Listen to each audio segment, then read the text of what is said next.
¿Qué tal, amigos? ¿Cómo les va? Muy buenas noches para todos. Aquí estamos en vivo y en directo por Carolina Cabricolor y TVC Puntana con Interview, para que analicemos juntos los temas más relevantes de lo que pasó en la última semana aquí en San Luis, de los acontecimientos políticos y sociales. Y a propósito de eso, ¿qué cosas pasaron en los últimos 7 días, desde el martes en que estuvimos juntos? Pasaron muchas cosas, pero yo he destacado algunos temas. Y hoy el tema de la seguridad vuelve a convocarnos. Algunos episodios ocurrieron en los últimos días ameritan que volvamos a hablar de seguridad. Y así como hemos elogiado esta especie de transformación en la acción de las fuerzas de seguridad, porque lo merecen, hay otros sucesos que me parece que nos llaman a la reflexión. Por ejemplo, en estos momentos, en la sociedad, en los foros tribunalicios y en los medios, se cuestiona la tarea sumarial realizada por la policía en ocasión del asalto a la estancia La Rama de la ex rectora de la Universidad de La Punta, la señora Alicia Bañola. Se trataría de un acta de allanamiento en la casa de algunos detenidos que finalmente parece que resultaron falsas las actas. Se habría falseado la firma de los testigos hábiles al pie de esos documentos. Y esto fue detectado por el abogado Eduardo Agúndez, abogado defensor de uno de los imputados. Y esta circunstancia podría hacer disponer a la justicia que todas o casi todas las actuaciones policiales estén viciadas de irregularidad y, ¿por qué no?, de nulidad. Veremos qué hace la justicia, como paralizada, sin saber qué hacer. De darse esta situación, se pondría un manto de sombras y de dudas y de sospechas sobre este acto policial. Entonces, se requiere con urgencia que la justicia actúe. Dejen claro quiénes cometieron estas acciones reprochables y que el Ministerio de Seguridad y la Policía depuren de inmediato a la imagen de la institución, apartando a aquellos sospechados de haber cometido esta acción irregular y llevarlos a la justicia. Le hará bien a la sociedad y ver a la institución. Y otro episodio transcurrió y se reflejó en las páginas policiales. Fue la detención de un individuo con varios alias, pero con nombre real Miguel Alejandro Soria Llamazares, 46 años, oriundo de Las Heras, Mendoza. Acá tengo todo el parte policial de lo que sucedió con él y ustedes los noticieros aquí de nuestro canal lo vieron. Pero les sintetizo a esto. Este personaje de peligrosísimos antecedentes criminales vinculados a asaltos, crímenes, tráfico de drogas, vivía en San Luis hace más de 2 años. Hace más de 2 años. La pregunta de modo obligada, necesaria, es ¿cómo es posible que un personaje buscado por las policías provinciales de Mendoza, de Córdoba, Santiago del Estero, Policía Federal, Interpol y Policía Internacional, Interpol, estuviera viviendo en San Luis durante más de 2 años y ningún cuerpo de investigación criminal de delitos comunes, de drogas, antidrogas, lo haya detectado? Con el agravante que ya hemos hablado, que San Luis, aparte de ser ruta de la droga, también de consumo, pero más que nada de ruta, es usada como refugio de delincuentes de otras provincias. No podemos todavía controlar y parar eso. Entonces, 2 años y pico viviendo acá este individuo, peligrosísimo, un sujeto de antecedentes buscado por todos lados, más de 2 años. Entonces, debiera aclararse a la población qué pasó, por qué todavía se escapan esos datos, gente muy peligrosa que viene a vivir acá tranquilamente y pasan los años y siguen cómodamente disfrutando de estas tierras. Sería bueno que esto se aclare, ¿no? Pero de todos modos, felicitaciones porque lograron detenerlo en la comisión policial en un acto, bueno, que ustedes en el noticiero lo vieron acá. Hablando de temas de seguridad, hoy les dije, tema de seguridad entre otros. Ha quedado en claro que la violencia en el fútbol no es un patrimonio de Buenos Aires y de otras provincias. El fútbol de San Luis también lo tiene y acaba de hacer una demostración de salvajismo, ¿sí? el fútbol puntano. En el clásico Estudiantes-Juventud, en la cancha allí en Aristóbulo del Valle, se había previsto que jugaran, bueno, Juventud-Estudiantes, que la hinchada visitante no podía ir, o sea, la de Juventud, pero fueron. Primer acto inapropiado, por decirlo en buenos términos. Pero dentro de la cancha o dentro del estadio, no en la cancha, dentro del estadio se produjeron desórdenes de gran violencia. Interviene la policía, hasta un jugador recibió un balazo de goma, etc. Ahora, usted preguntará, ¿se trata de ineficacia policial para enfrentar incidentes? ¿Se trata de los clubes que no actúan con seriedad y responsabilidad? Mire, a usted le va a llamar la atención. En esta le voy a dar la derecha a la policía. Aunque la critiqué recién, en esto le doy la derecha. Porque en San Luis, en Buenos Aires, en cualquier provincia, la seguridad en los estadios, la seguridad policial se paga. Se paga. Y le voy a explicar por qué. Y los clubes de San Luis no lo hacen. Dicen que no pueden. Tienen deudas. Y todo se transforma en un caos como esto de lo que pasó este fin de semana. Los clubes tienen que pagar la seguridad policial, como lo hacen en todos lados, porque si no sería muy fácil para las instituciones. Tengan en cuenta esto, por ejemplo, porque a la policía la pagamos todos los ciudadanos contribuyentes. Si fuera gratis, los clubes pedirían gratis 100, 200, 500, 1000, 2000 policías, total lo pagamos los contribuyentes. ¿Está bien? A la policía, para que exista, para que esté, para que nos cuide. ¿Se entiende? Hay que pagar la seguridad. Sobre todo si estamos hablando, como en este caso, de un clásico muy importante como Juventud Estudiante, que podría ser otro, estudiante, defensor, etc. Los clubes deben plata a la policía y dicen además que no tienen cómo pagar. Y hay que resolver este tema, creo que con urgencia. Al menos de inmediato debe haber una reunión de funcionarios de seguridad, de funcionarios del Ministerio de Deportes, de la policía, de la Liga San Isidro de Fútbol y de los clubes, a ver qué van a hacer esto. Debe tener custodia. Cualquier evento deportivo, sobre todo el fútbol, ya ha quedado demostrado, y no es la primera vez. Pero no gratis, no gratis. No con la contribución fiscal que hacen los maestros, los trabajadores, los obreros, los empresarios, los comerciantes. Contribución fiscal para sostener, por ejemplo, la policía. Entonces que los clubes gratis pidan, no, tienen que pagarla, como lo paga todo el mundo. Entonces, mire, hace varios años, un funcionario de economía norteamericana dijo que, con mucha certeza, que los gasistas, los albañiles, los electricistas, los contribuyentes en general, tienen el derecho a saber a dónde va a parar el dinero de sus impuestos. Y tenía mucha razón. Y tiene toda la razón. Y acá debe resolverse así. Los clubes deben llevar custodia policial y pagarla. Los contribuyentes no tienen por qué pagar en los clubes de fútbol con sus impuestos, que cuesta sacrificio hacerlo, llevarse toda la custodia policial. Esto debe resolverse de inmediato. Esto creo que colapsó este fin de semana.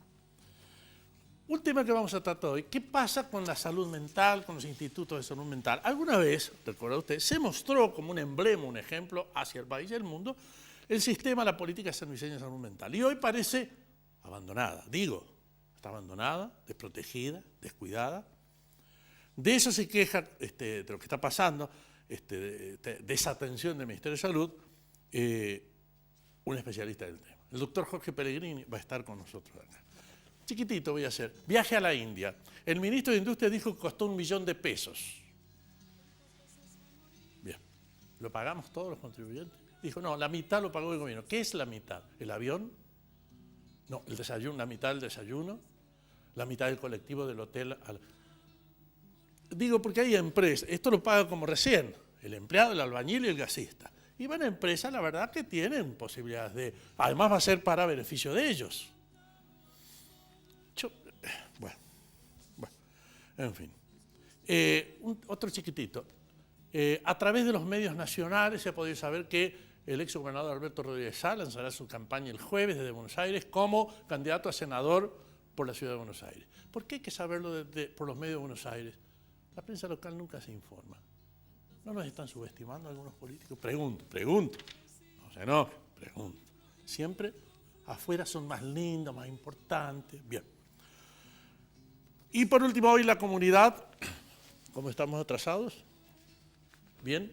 Bueno, sí, un poco atrasados. Hoy la comunidad se despertó con un escándalo casi monumental. En una escuela secundaria suspendieron a una profesora porque leyó un libro, que ya lo vamos a explicar, está ella acá. Y la suspendieron, y la trataron, entre otras lindezas, de sinvergüenza y atea.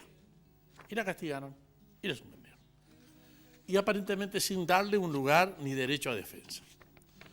Hoy vamos a tratar el tema, porque habría que preguntar si en San Luis se impone el pensamiento único, se juzga a los docentes según si profesan una religión o no. Hablo de asuntos sexuales, ¿cuál es el problema del libro leído a chicos de la secundaria? ¿Estamos en tiempos, o volvimos, o retrocedimos a los tiempos de la Inquisición? Otro tema que se mezcla con la educación y la seguridad. Recrudece nuevamente los rumores de quejas de los padres de los cadetes, alumnos cadetes de la escuela de policía, por maltrato que sufrirían permanentemente estos cadetes. Uno de los tantos rumores se hizo fuerte en ocasión de la muerte de un balazo en la cabeza de la cadete Cassandra Fernández en un ejercicio policial. Y hoy vuelve a tomar hervor este grave problema, esta grave queja. ¿Pero por qué? ¿Por qué esta formación ruda, cruel, ¿para qué? ¿Qué estamos formando? No sé, boinas verdes para mandarlos a Angola. ¿O estamos formando policías que nos ayuden, nos custodien, nos protejan? Hoy tratamos el tema con una invitada especial. Vamos a la pausa. Justamente, primera invitada, la señora Sandra Pascual, mamá de Cassandra Fernández, habla sobre el tema del maltrato a los cadetes de la escuela de policía porque ella lo escuchó de sus propios hijos. Luego vendrá el doctor Jorge Pellegrini y con las quejas que tiene, ¿qué está pasando? El Ministerio de Salud descuidó, abandonó la política de salud mental que tanto prestigio le dio a la provincia. Finalmente estarán la señora Maneco Atropani, dirigente del gremio docente de ASDE, junto a la señorita Romina García Hermelo, la docente castigada en una escuela por ser atea. Yo, mire, la verdad, yo soy católico, pero respeto a la gente que cree o no cree, que profesa el islamismo, el evangelismo, el judaísmo, o que sea atea. Bueno, ¿castigan a los docentes por ser ateos? No sé. Todo esto tras la pausa acá en Interview en Vivo. Ya venimos. Tantas veces me mataron. Auspician este programa Banco Supervil, el hogar del Algarrobo, en Bolívar y Rivadavia y sucursales Ilia y La Finur, centro comercial de la ciudad de La Punta, y en Villa Mercedes, Mitre 580. Cantando al sol como la cigarra. Tantas veces me mataron, tantas veces me morí. Sin embargo estoy aquí resucitando. Gracias estoy a la desgracia y a la mano con puñal porque me mató tan mal. Y seguí cantando, cantando al sol como la cigarra. Después de un año bajo la tierra, igual que sobreviviente que vuelve de la guerra. Tantas veces me borraron, tantas desaparecí. A mi propio entierro fui sola y llorando. Hice un nudo en el pañuelo, pero me olvidé después que no era la única vez. Y seguí cantando. Bueno, amigos, seguimos en Interview por Carolina Cabricolor y TVC Puntana en vivo y en directo. Bueno, vamos a desarrollar uno de los temas abordados. Estamos con la señora Sandra Pascual, madre de Cassandra Fernández, para tratar el tema de cuál es el trato, maltrato, destrato, la crueldad o no, que se le aplica en la formación a los cadetes de la escuela de policía. Sandra, ¿cómo le va? Gracias por venir. Bueno, gracias a usted. Vamos a buscar el mayor equilibrio posible en todo esto con los testimonios que corresponden. Está la denuncia hecha, no es la primera vez que se hace, de maltrato a los cadetes de la escuela de policía. Esta mañana, y agradezco el servicio informativo de aquí del canal, esta mañana en el programa Telemañana, Orlando Suárez entrevistó al director de la escuela de policía, el Instituto de Formación Policial, al profesor Julio Vallejo. Y a las preguntas, o a una de las preguntas que hizo Orlando Suárez, el director de la escuela de policía nos decía esto. Ha habido un trascendido. ¿El hecho ocurrió y no fue de tal magnitud? ¿Nunca ocurrió? Luego de este informe, de lo que nos llega la información al instituto, por supuesto nos hemos reunido con el cuerpo, de oficiales y el principal manifiesta de que ha ocurrido, pero que no fue en la circunstancia y en la magnitud que dice el artículo periodístico. Por eso nosotros hemos instruido y en el día de hoy probablemente tengamos el informe completo, pero también yo creo que es importante de que ese papá que hace la denuncia se llegue, tanto desde el ministro de Educación, la jefa de programa, Paulina Calderón. En el caso mío particularmente, somos personas de diálogo, trabajamos de puertas abiertas y sería interesante de que no sea simplemente una versión, como les digo, sin dejar de desmerecer al medio ni nada por el estilo. Pero es importante de que esto nos llegue en forma directa a través de una denuncia o personalmente, que vaya el papá, se presente y por supuesto nosotros vamos a tomar las medidas que correspondan porque en nada se condice y para nada es nuestra intención la de llegar a lo que dice el artículo. Muchas veces los tutores, los padres, dicen que no se animan o no realizan la denuncia que usted está pidiendo y que nosotros siempre pedimos, la denuncia formal para que se forme el expediente de investigación. Total. Por posibles o miedo a represalias. Digo, no sé si es cierto o se escudan en esta figura para no denunciarla. Hacerlo mediático, pero no para ahondar una investigación. Digo, de todas formas, ustedes casi actúan de oficio, muchas. Cuando se dice, mira, hay un instructor que trató mal, hubo un maltrato hacia los alumnos. ¿Qué se hizo internamente, profesor? Nosotros hemos tenido casos particulares e inmediatamente hemos separado del instituto a la persona que ha cometido un caso que no da con el reglamento del instituto. Por eso le manifiesto nuevamente, sin dejar de merecer el artículo ni nada por el estilo. Al contrario. Sí necesito... Bien, ahí está la respuesta. Entrevista, pero ahí está la respuesta concreta. Señora Sandra Pascual, ¿qué opinión le merece de la respuesta que da el profesor Julio Vallejo de acuerdo a los conocimientos que tiene dos hijos, Cassandra sí, y un hijo, que fueron cadetes? Bueno, la opinión mía a lo largo del transcurso de ellos en el instituto, que la finalidad del maltrato, entre comillas, que dice esta gente, es para lograr que los chicos tengan templanza y de una manera destruyen el carácter que traen desde la casa para formar policías con otro carácter, para enfrentar diversas situaciones a las que se enfrenta un policía que viene a hacer con delincuentes y demás. Pero hay que destacar que hay algunos instructores que por ahí exceden un poquito en la instrucción. La sensación desde mi punto de vista es que se los está instruyendo como para ir a la guerra, sinceramente, porque yo creo que ni en el ejército le imparten una instrucción tan rigurosa. Puntualmente con mis hijos, no siempre, pero hubo casos en que llegaban lastimados porque, bueno, hacían puñitos sobre lugares así que le lastimaban los nudillos y cosas así. Pero no siempre y no todos los instructores, porque no vamos a colocar a todos en la misma bolsa, porque hay instructores muy queridos por mis hijos que los querían como si fueran un padre.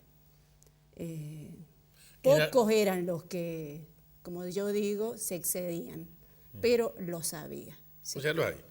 Sí, el tema está, existe. Existe. Sí, hay instructores que lamentablemente vienen mal de la casa a lo mejor o traen algún problema y por ahí se desquitan.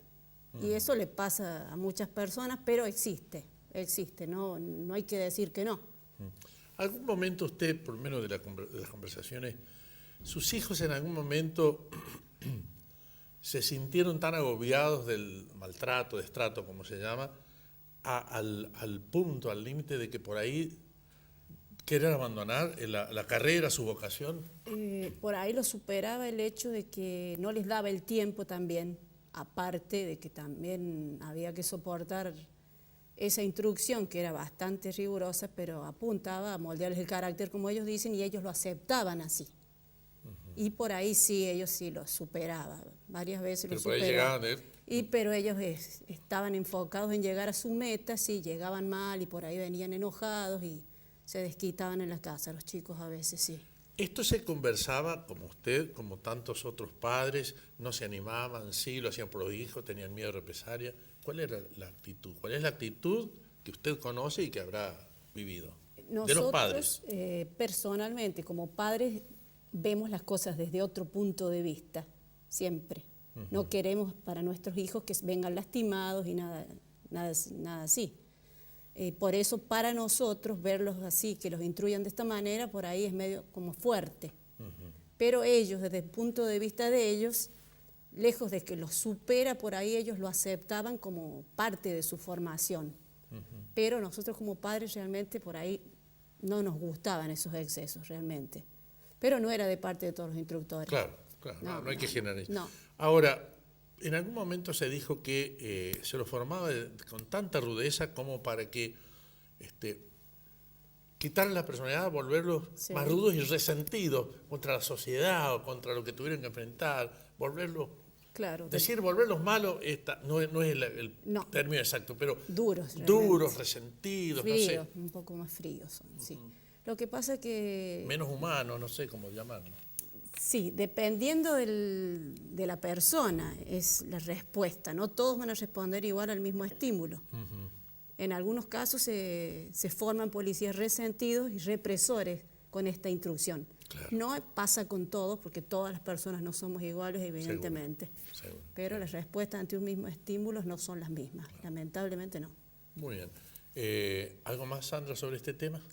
Lo que yo quiero decirle a los padres que temen que le pase lo mismo a sus hijos en una instrucción que a Cassandra, quiero decir que a Cassandra en el instituto no le pasó nada tan grave como para que se compare la situación. Lo que pasó con mi hija fue un asesinato a manos de un negligente e irresponsable que ni siquiera era instructor de los chicos y que tampoco estaba autorizado para ser instructor, y esto fue el resultado de la inobservancia de parte del Ministerio de Educación, del Ministerio de Seguridad, y bueno, ya que las culpas son varias, son compartidas. ¿Y cómo está la causa? Y la causa estoy esperando, mejor dicho, que el juez tome una decisión correcta y lo procese a este señor. Que no sé qué más quiere para procesarlo, yo creo que tiene las pruebas suficientes. Porque ya han desfilado varios testigos. Sí, ¿no? Han desfilado varios testigos y yo creo que no necesita más para procesarlo de una vez, y que los padres, que sí, son muy accesibles en el instituto, eso es cierto, pero es lógico el miedo que tienen, porque ahí se aplica la jerarquía en la policía. Ese es el miedo que tiene y es entendible. Pero no hablando y con el silencio tampoco vamos a lograr nada.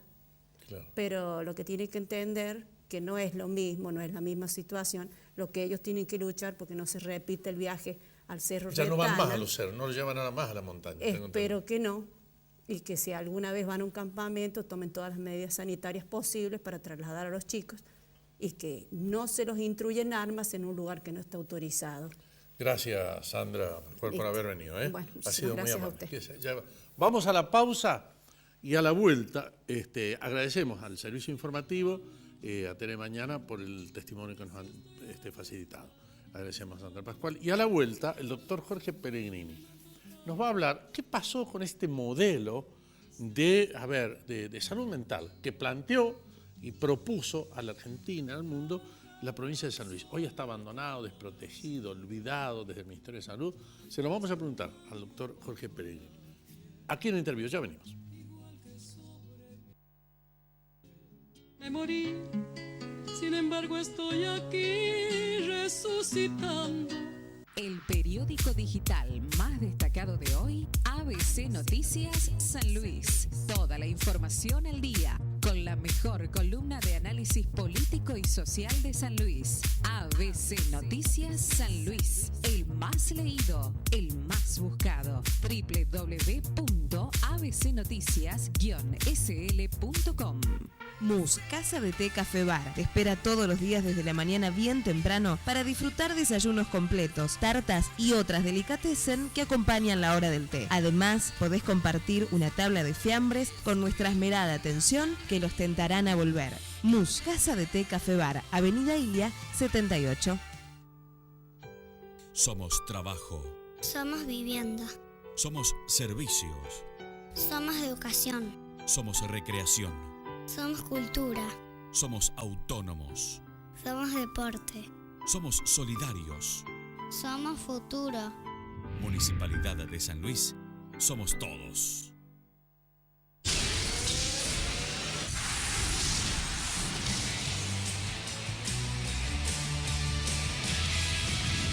Carolina Cable Color HD y TVC Puntana HD, la nueva televisión. Es un servicio más de tu canal de cable.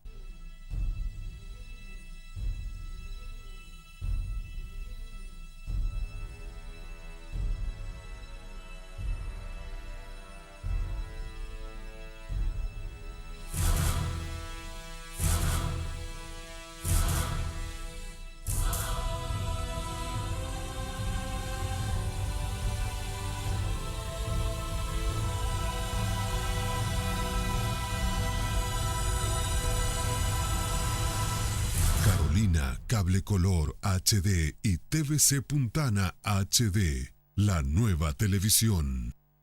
Tantas veces me mataron, tantas veces me morí. Sin embargo estoy aquí resucitando.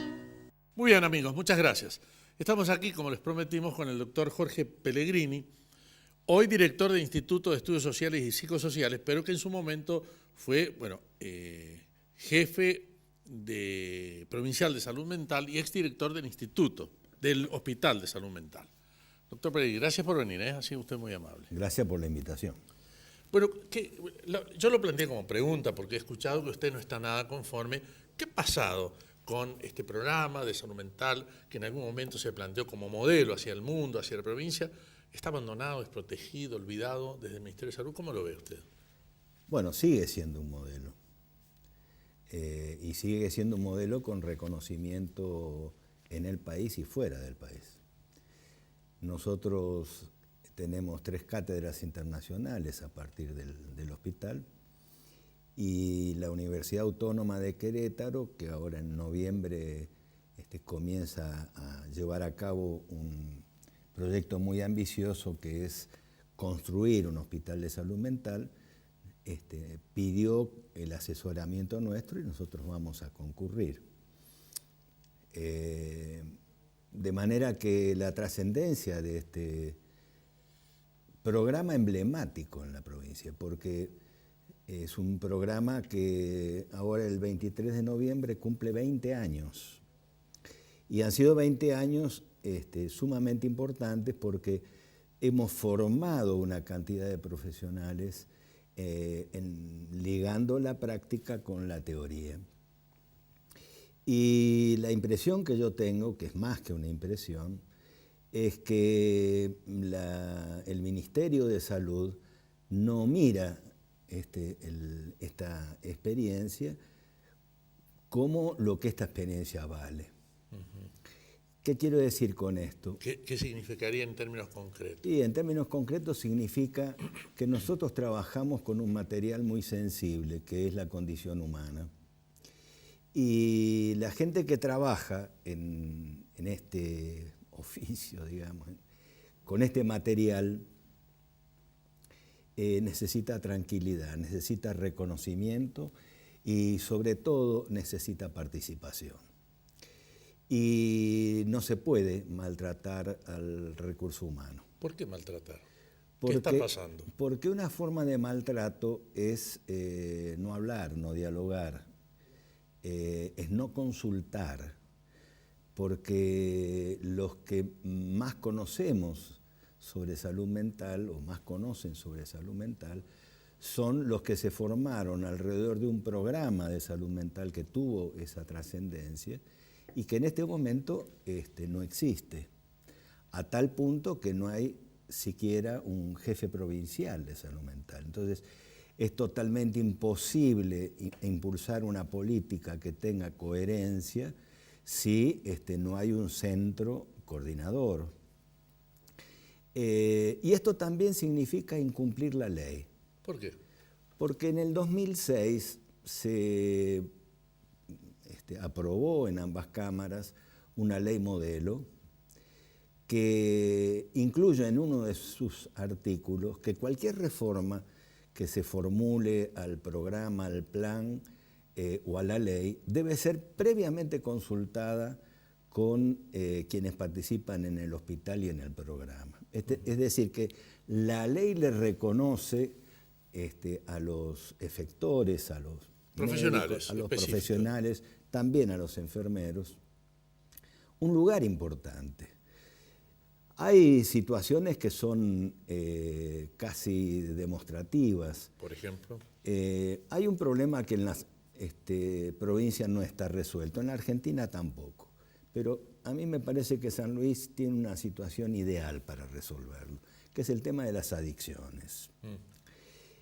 Hace un año, el hospital, en un proceso de discusión interna muy interesante, armó una propuesta cuando los jefes de servicio fueron a llevar esa propuesta a la ministra, ni los recibió. Entonces, así es imposible construir una política de salud mental que, si algo exige, es la polémica sobre la base de una formación teórica y demás. Y esto difiere enormemente con la posición que frente a este programa emblemático tiene el gobernador.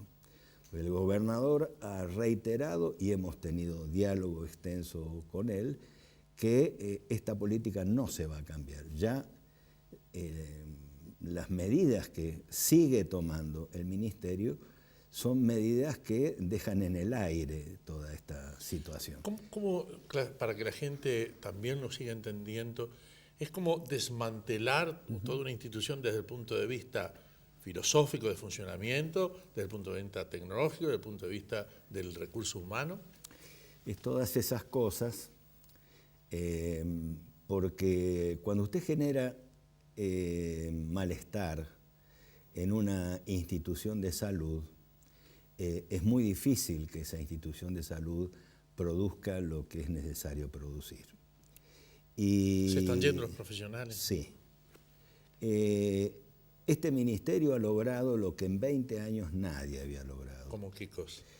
Y que los profesionales que comenzaron el proceso de transformación hace 20 años y que nos llevó al Estado provincial, la formación les llevó 20 años, y que hoy son docentes universitarios, han publicado libros, son invitados a distintos congresos.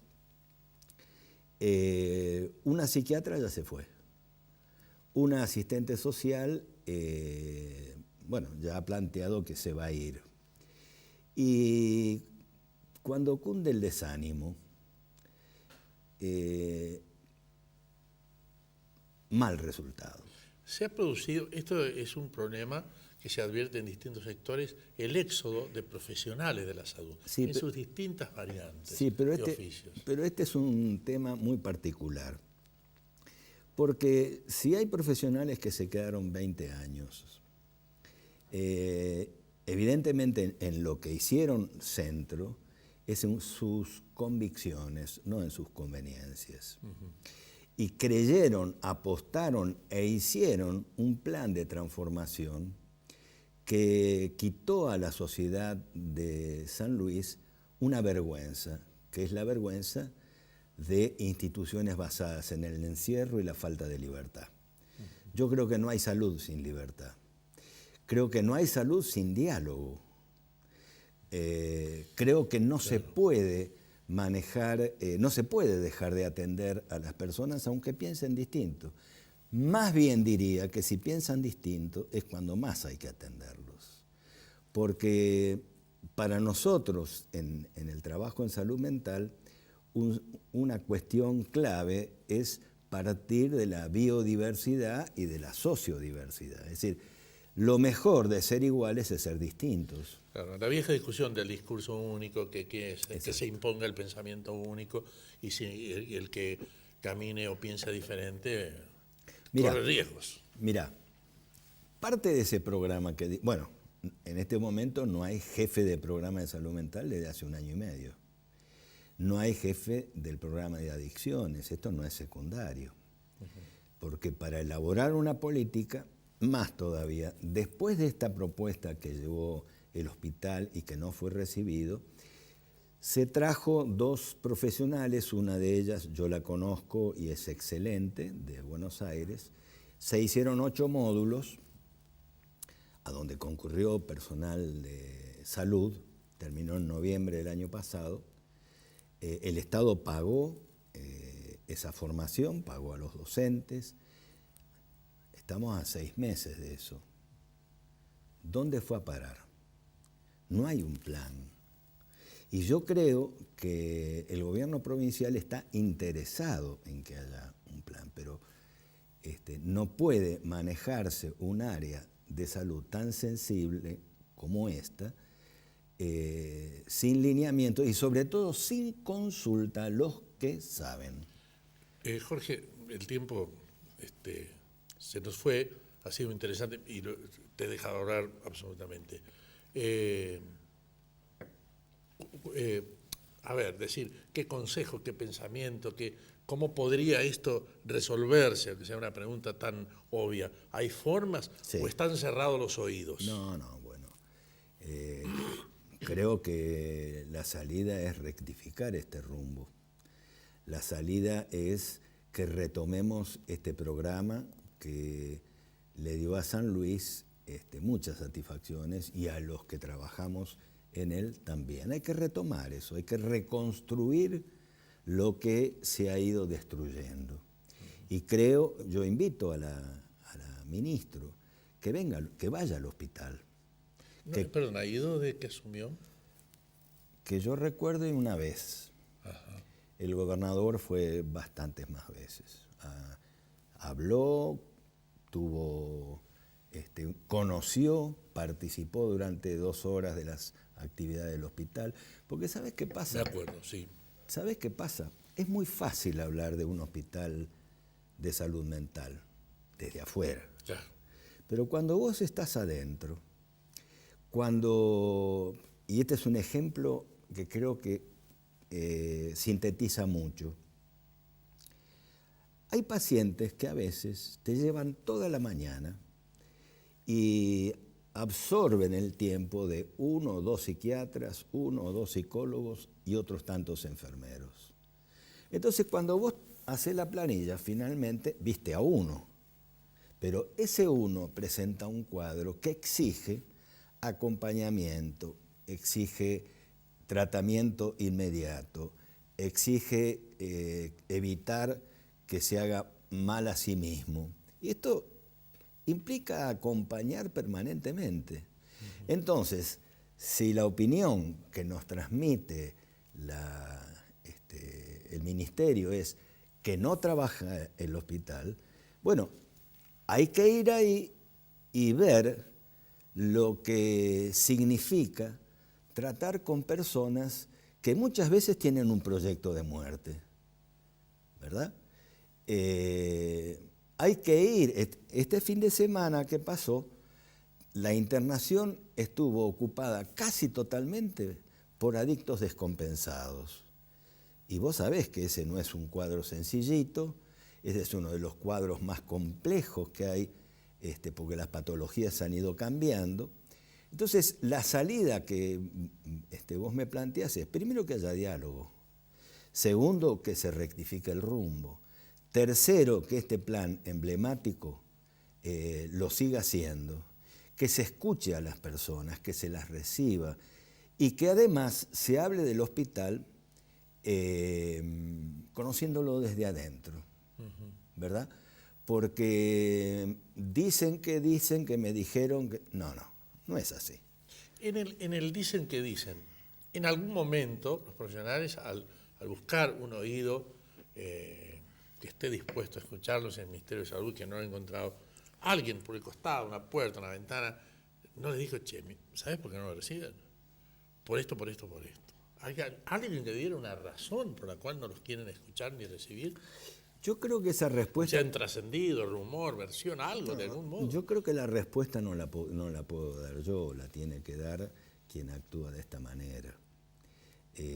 Debe haber alguna razón que nosotros no conocemos, pero lo que sí conocemos son las consecuencias de ese pensamiento, de ese tipo de actuar, de ese tipo de forma que imposibilita crear, porque para crear hay que tener libertad. Nosotros decíamos siempre, no hay salud sin libertad, no hay salud sin justicia, no hay salud sin derechos humanos. Lo seguimos diciendo. Y entonces lo que hay que hacer es muy simple. Abrir las puertas del diálogo y decir, bueno, a ver, los que hace 20 años que construyeron esto, ¿qué opinan? ¿Qué hay que hacer? ¿Es una cuestión de plata, presupuesto?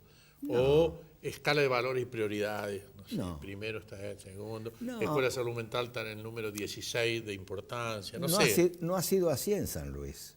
¿No? Porque si vos te acordás, en los gobiernos que precedieron al contador Poggi y él mismo anunciaron y practicaron que la política de salud mental era no una política secundaria al fondo a la derecha. Claro. Era una política esencial que mostró que era posible cambiar las instituciones de encierro, cambiar el maltrato, distrato dijiste vos hoy. Sí, destrato, sí, más o menos. Cambiar el maltrato. Pero cambiar el maltrato no solo respecto de los pacientes, respecto de los trabajadores de la Jorge, se nos va el tiempo, ahí están esperando. Te agradezco enormemente el coraje y la generosidad del tiempo y de haber venido a hablar con nosotros. Y esperemos que esto se resuelva. Yo creo que sí. Tengo esperanza que sí. Porque me parece que la solución es tan simple. Escuchar. Dialogar. Sí, dialogar. Gracias, Jorge, por venir. Gracias. Señores, tras la pausa, estará con nosotros la señora María Inés Cuatropani, secretaria general de ASDE, sindicato docente, y la profesora Romina García Hermero, docente. Lo presentamos en nuestro editorial. La echaron por leer un libro, le echaron sin derecho a defensa, le echaron por ser atea. De esto hablamos con ellas tras esta pausa. Ya venimos. Tantas veces me mataron, tantas veces me morí. Sin embargo estoy aquí resucitando. El periódico digital más destacado de hoy, ABC Noticias San Luis. Toda la información al día, con la mejor columna de análisis político y social de San Luis. ABC Noticias San Luis, el más leído, el más buscado. www.abcnoticias-sl.com.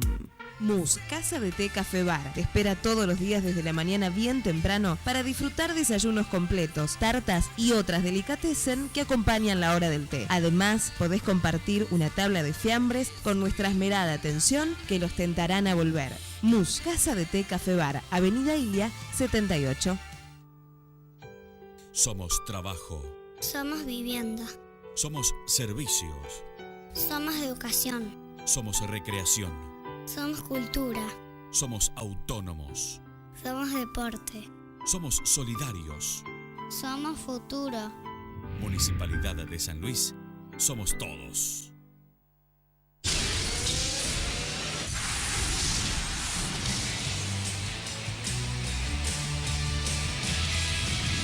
Carolina Cable Color HD y TVC Puntana HD, la nueva televisión, es un servicio más de tu canal de cable.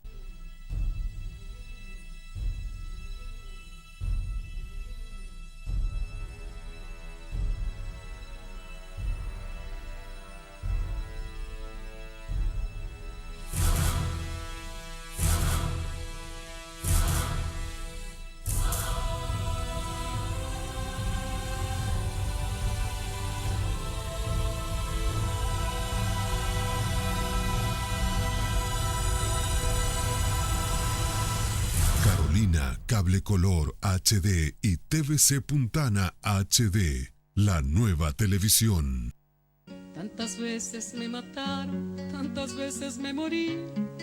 Sin embargo estoy aquí resucitando. Bueno amigos, muchas gracias. Seguimos en Interview por Carolina Cable Color y TVC Puntana. Están con nosotros, como les dije, la señora María Inés Mané Cuatropani, del sindicato de ASDE, docente, y la señorita Romina García Hermero, docente.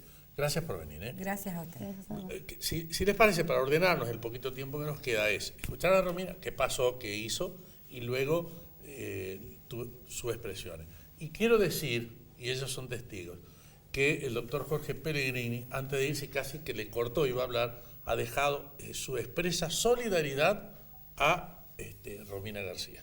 Y le dio un beso, un abrazo, solidario totalmente. todos acá en el estudio son testigos. Así que agradecemos el gesto del doctor Pellegrini. Bueno, Romina García, ¿docente de qué escuela? Del Colegio Bellas Artes, Nicolás Antonio de San Luis. ¿Ha sido suspendida? Por 90 días. Por 90 días. ¿Cómo empezó esto? ¿Por leer un libro solamente? ¿Qué libro era y qué decía el libro? Bueno, el libro se llama Hay una chica en mi sopa, de la autora peruana Silvia Núñez del Arco, una autora jovencísima. En líneas generales, llega al colegio un grupo de padres que reclaman por la lectura de este libro. El tema es que justamente desde la institución, desde el colegio, no se genera una instancia de diálogo donde yo pueda argumentar y fundamentar teórica y pedagógicamente la lectura de este libro. Entonces, se realizan 2 reuniones. Mira, antes de contarme el desarrollo, así no te adelantas. Está bien que les pedí síntesis, pero ¿de qué trataba el libro que causó tanto escándalo? Bueno, el libro, en líneas generales, trata de una chica. ¿Qué se llama? ¿Me dijiste el libro? Hay una chica en mi sopa. Ajá.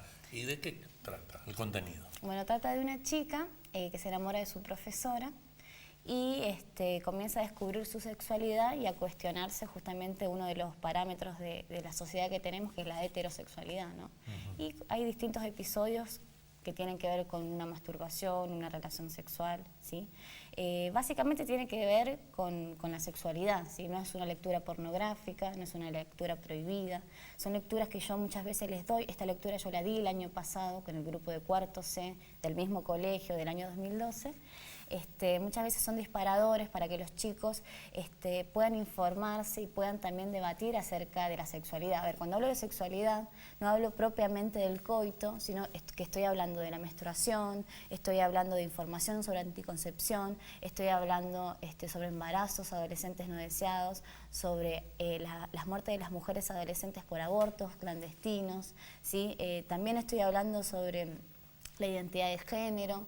Y también estoy hablando sobre la violencia de género, así como las mujeres al interior de un sistema padecemos la opresión del varón. ¿Qué edad tienen los chicos? ¿De qué año estamos hablando? Bueno, ¿de qué edad? Los chicos y las chicas tienen 15 y 16 años, ¿sí?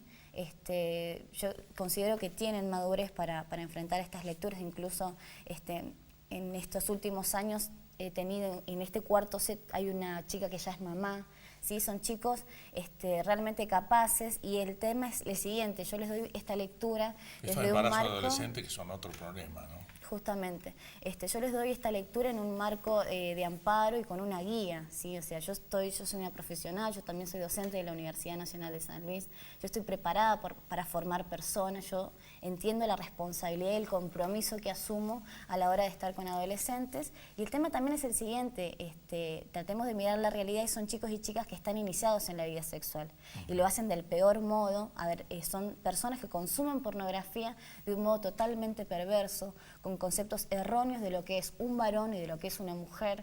Entonces, es necesario cobijar a los adolescentes a la hora de iniciar su vida sexual. Y cuando digo vida sexual, digo distintos aspectos. Se habló, Romina, antes que me cuentes el episodio, finalmente cómo recae en vos la sanción, ¿se hizo un cuestionamiento de tipo religioso hacia vos? Lamentablemente. El tema es el siguiente, justamente en esta reunión de padres, que se convoca con la intención de debatir sobre la pertinencia o no de esta lectura, termina siendo un cuestionamiento a mis valores políticos y religiosos.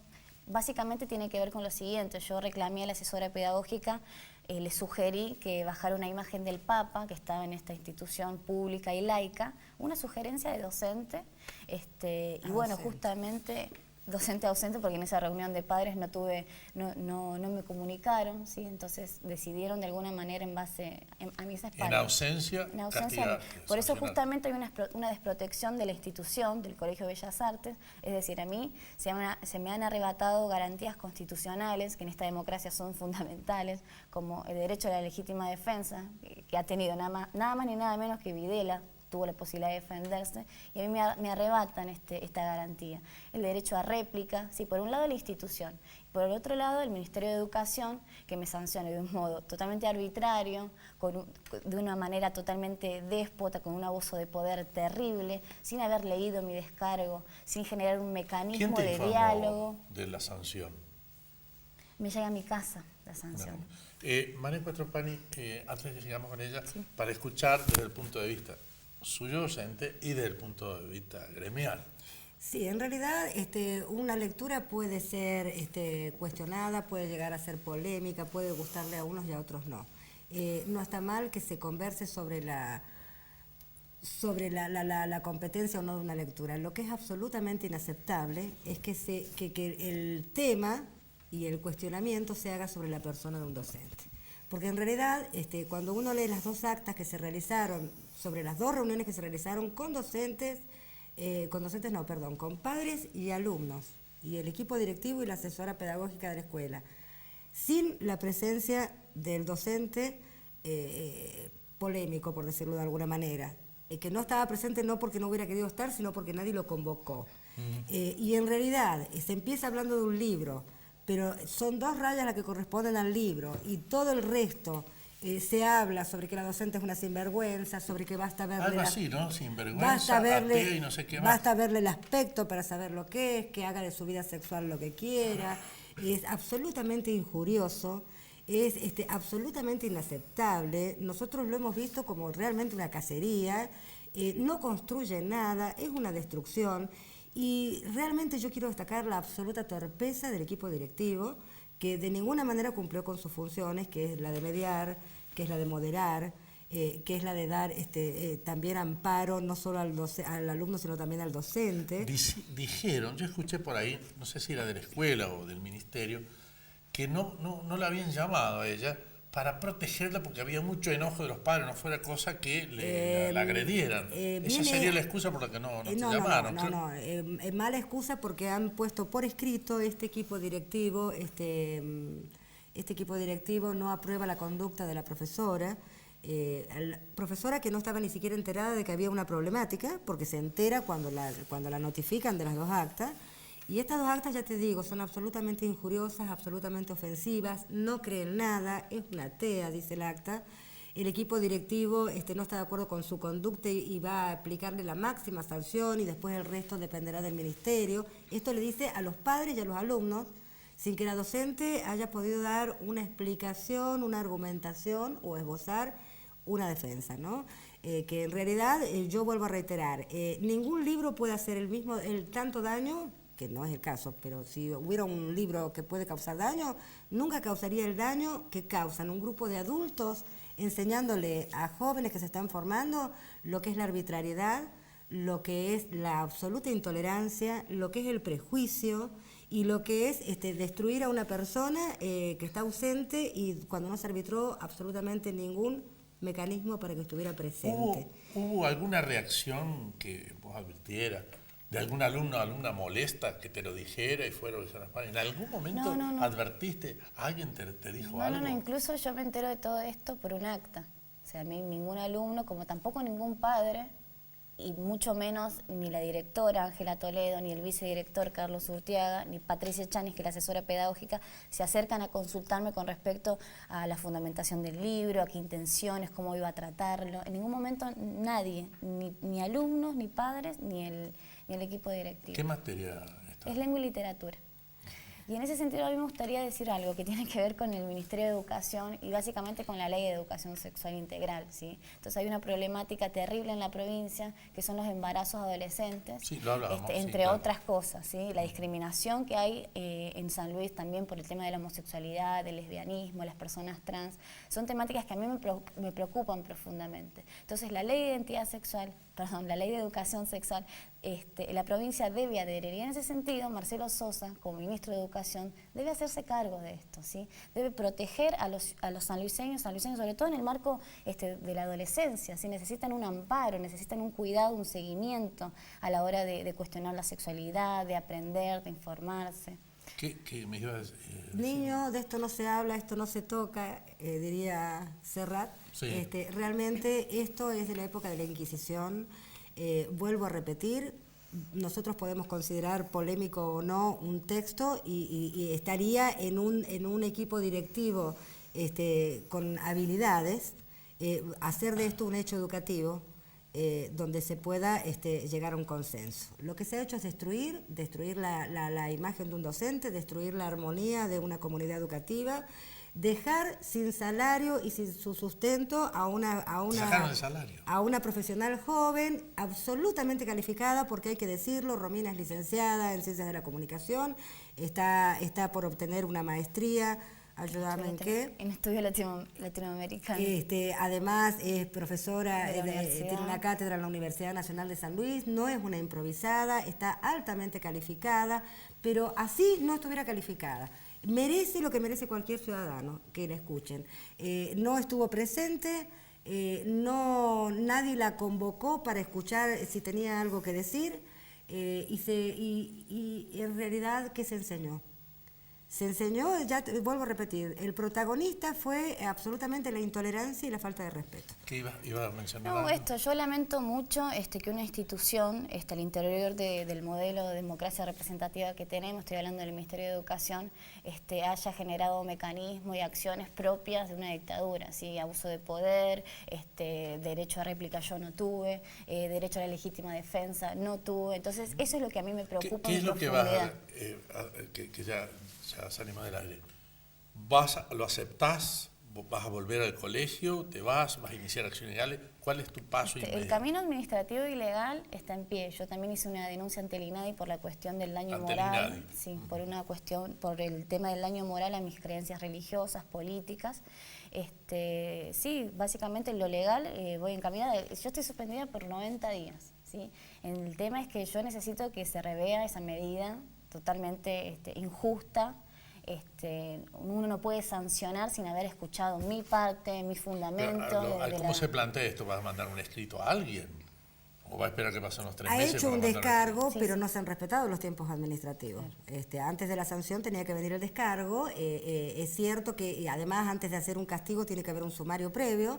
Solo en casos excepcionales de gravedad total se puede preventivamente suspender por 90 días sin goce de haberes.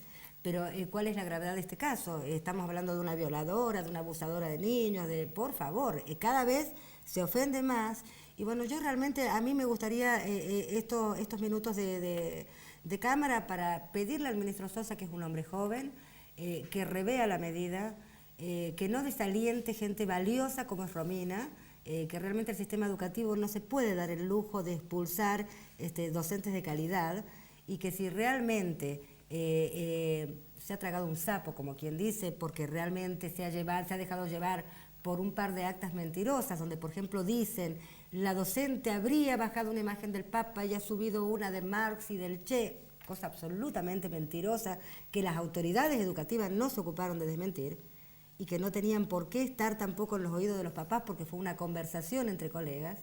Realmente ha habido algún docente ahí que ha habido un mal proceder, ha habido un mal funcionamiento del equipo directivo, una escuela que tiene asesoría pedagógica que la mayoría de las escuelas no la tienen, indudablemente no funciona. Y bueno, yo no digo castigar porque no se educa castigando, que esa es otra cosa.